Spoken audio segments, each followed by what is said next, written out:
Today's episode, we are bringing back a book that we talked about at the beginning of this series and talking about why it still resonates. Let's discuss The Alchemist once more.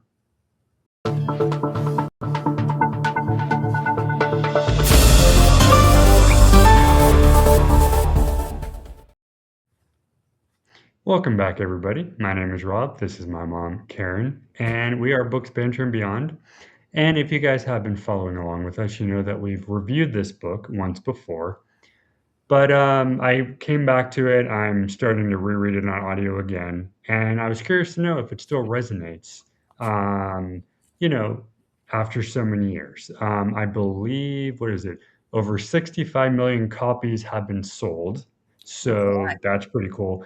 And it's been translated into 80 languages as well. So something about this book obviously works. Yeah. For those who didn't see the last episode, let me break down the basics behind it. It's a very short novel. You could probably read this in a weekend. The audiobook is actually only 4 hours, so you could theoretically do this in a sitting if you wanted to listen to it. Right. It's about a shepherd named Santiago who has a recurring dream about treasure near the Egyptian pyramids. So he sells his flock, he leaves Spain, he goes on this whole big adventure, and then eventually learns what is called reading the soul of the world, which kind of is a fancy way of finding out what it means to actually Well, fulfill your dream. finding yourself. It's sort of like you're Finding yourself. right. There you go. So on paper, this is a very simple, inspirational type of a deal here. But he wraps it in a story instead of a lesson or class, like, hey, this is how you feel better about yourself. He's basically making up a story that ends up with a structure of the hero's journey, which we've talked about Mhm. before. Mhm. Um, it's been, mapped out in Joseph Campbell's book, The Hero with a Thousand Faces. So if anybody's read it, or you or I, um, does it still ring true, so to speak, now as it might have back then? And I think, Why not? I mean, why not? Why wouldn't yeah, it, right? And it's a very short book, and it's one of those books. I have one with a really cool cover on it. I don't even know where I got it, to be honest, but I know when I was a younger adult, way back in the dinosaur age, this was the book have you read The Alchemist? You have to read The Alchemist. And it was like, yeah, what the heck is an alchemist? I don't even know what it was, let alone why I should read it. And then I read it, and it's beautiful. It's beautiful. it is, and it's not just feel good. It's Right.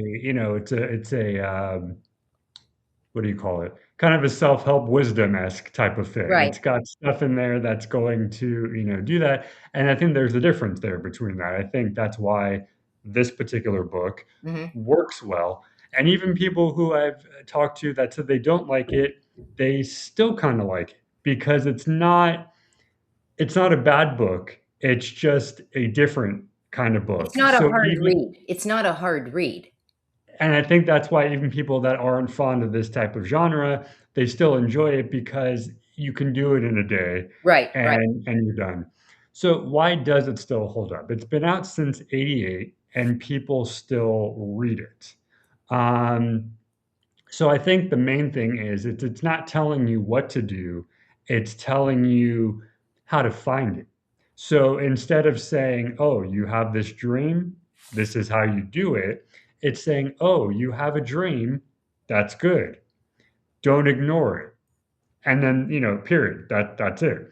Um, versus other books that would say, well, let's follow this character as he or she goes about Right. doing this. This is how you do it. This is more of a, hey, was that the right call? Is this the best, path? So Quello isn't telling you, he's asking you Right. from how I've, read it before. He's giving you the questions for you to answer while also patting you on the back saying, "Awesome. You found what you want to do. Now, what do you want to do with it? How are you going to go about it?" Right. Because doesn't it just kind of go around if you know what you're looking for? the signs will show up. And I think that's what the book is kind of Yeah, about. If you don't know, if you don't begin with the end in mind, you've heard me talk about Stephen Covey all the time. If you don't right. begin with the end in mind, or you don't know where you're going, or you don't know what the end goal is, because this is the journey, right? Then things are not going to, you're not going to discover things on that path, because it's the mind, it's what you're looking for that's going to come to you. And if you're not looking for it, it's not going to come to you. That's my thought on this.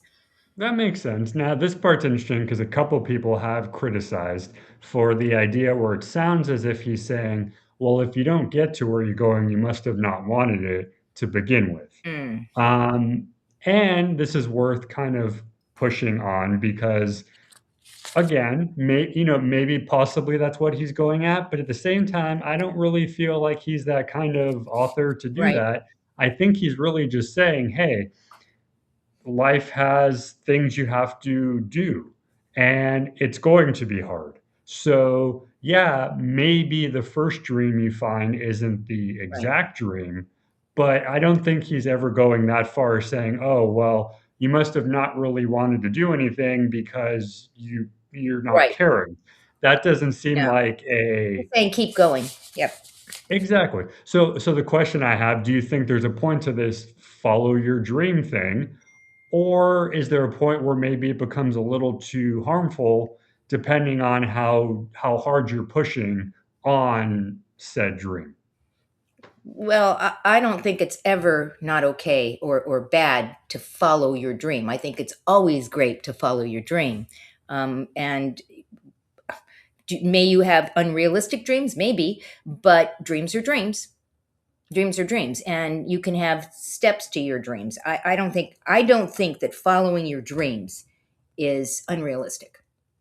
I don't, not even kind That's of. fair. I mean, I think you're right. I think in terms of how I look at it, if I have an idea that I want to do, it may not make clear sense, but the idea is there. And Right, I think as right, long as you figure out, and it may come where the answer is, oh, that idea doesn't pull through. right, But that's not necessarily oh, you did it wrong. That right, was you did all the steps.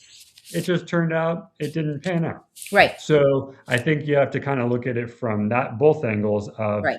you have your ideas, you have your wants. Now just see if it actually, works. So honest take, what do we think?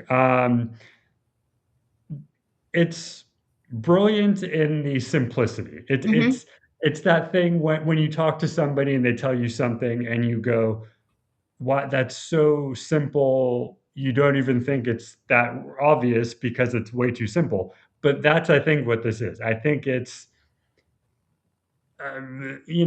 like, okay, I knew that, but thank you for telling me because Reminding now me. it actually, Right, right, right, you know, um, some people say that some of his side characters are not super full, so that's kind of an issue with some. But again, it's a book. Not every character, every theme, every plot is going to hit hard, right? And then I think generally when people ask, who's the kind of reader for this? I think it's anybody because anybody who has right, an idea or has a desire, anybody who's trying to figure out which way to right, go, right. do it.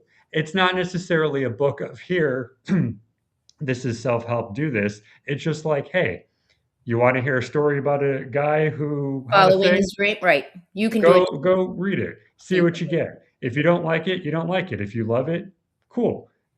Yeah, that's kind of where Right. I'm at. It's like it's But it's not a interesting, Rob. hard It's interesting because it's not a as you said, it's not a self-help book. It's a fiction book. It's a story book. But it yes. really is a self-help book. At the end of the day, it is it is Mhm. sort of like a old-fashioned self-help, because um the only books that I read that make me want to change or make give me an idea that maybe is are books that are self-help, uh spiritual books, things like that, that when I Exactly. read it, it makes me want to do something different.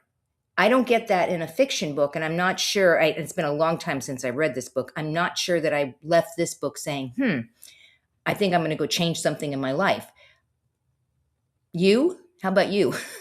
I mean, I haven't reread it yet, Yeah, but I remember it was basically a really short story about a right, guy going from point A to point B and then kind of seeing the light as it right, said. So, right. I mean, I don't know. Do you think it's telling It's us we good. should It's a take the very journey? interesting quick book. Yeah, I that's as far as I could probably give as yeah. in terms of a personal review. Yeah, I think it's telling us to take a quick journey. Sure, yeah, I like it. Take a I'm quick for journey that. and know where you're and have a goal. Whatever that journey is, have a goal to get to that journey. As we always like to do at the end of the show, is encourage you, invite you, implore you, send you over to the next chapter bookstore.shop. It is an online bookstore, gently used, all sorts of books, fiction, nonfiction, romance, fantasy, science fiction, you name it. Rob's bookstore has it. Go check it out. Tell us which books you like. And is there a topic you want us to cover? We would love to hear about it. Rob would love to hear about it because Rob's the one who writes all the scripts. That's true. Any last thoughts, Rob? I already know what your last thoughts are. Go ahead. Go read a book. Go read a book.